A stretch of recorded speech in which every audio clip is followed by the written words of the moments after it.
जिससे आप सबसे ज्यादा परेशान हैं, जो शिविर वाली समस्या है, उसको मैं दरबार में बोलना नहीं चाह रहा था।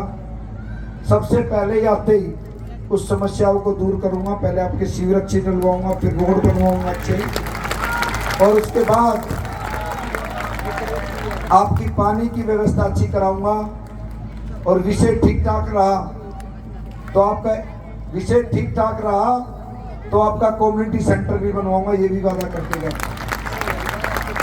लेकिन हम सब लोगों को एक विषय पे ध्यान देना है, कुछ भी हो जाए जीवन में, माता रानी के दरबार में खड़ा हूं। मैंने कभी नहीं सोचा कि कोई बड़ा सेठ जागरण करा रहा है तो मुझे जाना जरूरी है, कोई साधारण आदमी जागरण कराना है तो मुझे जाना जरूरी है, कोई बिल्कुल बेचारा और साधारण व्यक्ति करा रहा है। मेरे दिमाग में सिर्फ एक ही बात रहती है कि मैंने माता रानी के जाके दरबार में मत्था टेकना है, चाहे वो साहूकार हो चाहे वो साधारण हो। और जब मैं अपने, बहुत से लोग कहते हैं ना मेरी टाटा से दोस्ती है, मेरी अदानी से दोस्ती है, मेरी रिलायंस मुकेश अंबानी से दोस्ती है, मेरी तो उनके बाप से दोस्ती है। क्योंकि उसका कारण क्या, जो सबसे बड़ा सेठ है, जो जगत में सेठ का हारे का सारा, वो पक्का मेरा भगवान है और मैं उसका नौकर हूं, तो उससे ठाड़ी यारी दुनिया में किसी से नहीं हो सकती। इसीलिए समय हमेशा ये सोचना चाहिए कि जीवन में कोई भी कार्य हो, अब गुरु माँ ने मुझे आशीर्वाद इसलिए दिया है, ये बहुत कम लोगों को मिलता है, मैं बता देना चाहता हूँ आप सब लोगों को। इनकी वाणी 100% सक्सेस होती है, लिख लो आप ये बात। आपने वो कितनी मूवी देखी होंगी, तरसते हैं लोग दीदी माँ का आशीर्वाद लेने के लिए, और हमारे भाग्य इतने अच्छे हैं। दीदी माँ अब की बार जो चुनाव की घोषणा हुई हरियाणा की, वो 81 वाले दिन घोषणा हुई ना, 81 को हरियाणा के चुनाव की घोषणा हुई। और जब गणपति पूजा चल रही थी तो हमने अपना फार्म भरा, और अब कनागत के दिन, अब दीदी ने कहा ना हम संत भी और ब्राह्मण भी है, पूरे कनागत झोली फैला के वोट मांगने के लिए आऊंगा। नाट जाओगे आप, ब्राह्मण को घर पे खड़ा होगा, भाई कनागत में कोई चीज नहीं, पूरे कनागत 15 दिन मांगने के लिए आऊंगा, तो उसके बाद तो वोट दोगे ना।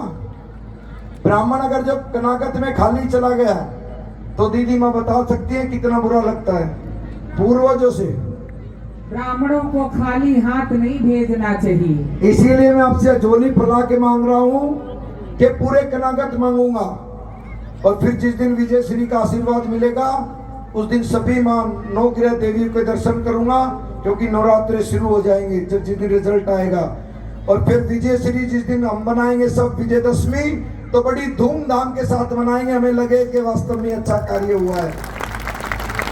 और आज के समय आज तक भी आप हरियाणा की 90 विधानसभा में सबसे आगे हो।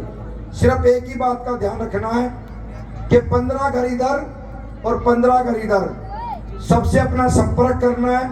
और एक ही बात कहनी है कि अब की बार हमारे भाई, हमारे बेटे मुकेश भाई को वोट दे दो, भारतीय जनता पार्टी को वोट दे दो, नरेंद्र भाई मोदी को वोट दे दो।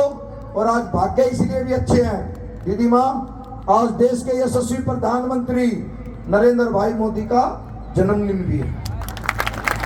देखो कितने बढ़िया सब चीज, अच्छी चीजें हो रही हैं, क्योंकि आज देश के यशस्वी प्रधानमंत्री नरेंद्र मोदी का जन्मदिन है।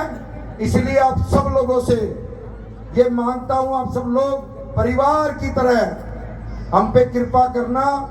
और देखो दादी ने तो पहले ही कह दिया हम चले हो जी, हमारी दादी ने तो हमें तो पहले ही कनागत से पहले कह दी, भाई तू चिंता मत करे, तेरी दक्षिणा भी खरी है, तेरी वोट भी खरी है। इसीलिए मैं बार बार आपसे अपील करने के लिए आया हूं। और ये जो काम कार्य है, ये हमारी जिम्मेवारी के हैं, ये हमारा फर्ज भी बनता है। जब सनातन के प्रति हम इतने एक्टिव हैं, तो हम काम कराने में भी बहुत एक्टिव हैं। और आज गुरु माँ के सामने कह रहा हूँ, गुड़गांव शहर को ऐसा बना दूंगा कि लोग ये कहेंगे कि वास्तव में ही कोई अच्छा काम करने वाला आपका भाई, आपका बेटा बना है। ना तो मैंने आपसे कोई व्यापार करना है और ना मेरी कोई ऐसी सोच है माता रानी की और बाबा श्याम की कृपा मेरे ऊपर बहुत है कि मैं आराम से घर बैठा भी ठीक ठाक अपना भोजन कर सकता हूँ और व्यवस्था मेरी अच्छी है। मेरी सोच ये है कि मैं उन सभी लोगों के, उन परिवार के लिए काम आऊं कि जिनके मैं सारे से लोग याद करें कि भाई काम तो मुकेश भाई ने कराए थे। और बहनों की जहाँ तक बात आती है, किसी की 2 बहन होंगी, किसी की 4 होंगी, लेकिन अब मैं अपने बारे में बताऊंगा तो आप भैंप रह जाओगे। 34,500 कुछ राखी मेरे अब की बार कलाई पे बंधी है 1 महीने के अंदर। और ये मैं सोचना कि मैं राखी तक इसी भी तो हूँ, बात वाले पटड़े पे भी सबसे पहले मैं ही तिलक कराऊंगा, ये वादा है मेरा आप सब लोगों से। इसीलिए या तो मध्य प्रदेश में शिवराज सिंह जो मुख्यमंत्री आज कैबिनेट के मंत्री है भारत सरकार में, उनको सब मामा बोलते थे, या आपके भाई को सब लोग मामा का दर्जा देंगे कि मुकेश भाई सभी बहनों का भाई है। और जो बच्चे होंगे, चाहे वो हमारी भांजी हो चाहे हमारे भांजे हो, हक से कहेंगे कि हमारा मामा जा रहा है, देखो कितनी प्रोग्रेस। इसीलिए यही सोच करके हम सब लोग परिवार के लिए आपके बीच में आया था। अब सबने इतना अच्छा भव्य दरबार सजा रखा है, आपको बहुत बहुत शुभकामनाएं। और आज पूरे मंडल का सबको बहुत बहुत बधाइयाँ, क्योंकि वैसे ही हम सब लोग आचार संहिता लगी हुई है, तो मंडल के विषय में मैंने ये कहना चाह रहा हूँ, सब चीज अपने परिवार की तरह बाहर हाथ मिलाएंगे और आराम से मिल लेंगे, क्योंकि कहीं ना कहीं कोई रिकॉर्डिंग पहुंच जाती है तो फिर दिक्कत होती है। इसीलिए आप सबको इस जागरण पे पूरे मंडल को बहुत बहुत बधाइयाँ। जय श्री श्याम, जय माता दी। अभी एक स्वागत मुकेश भाई, हम आपको पगड़ी से और पट्टे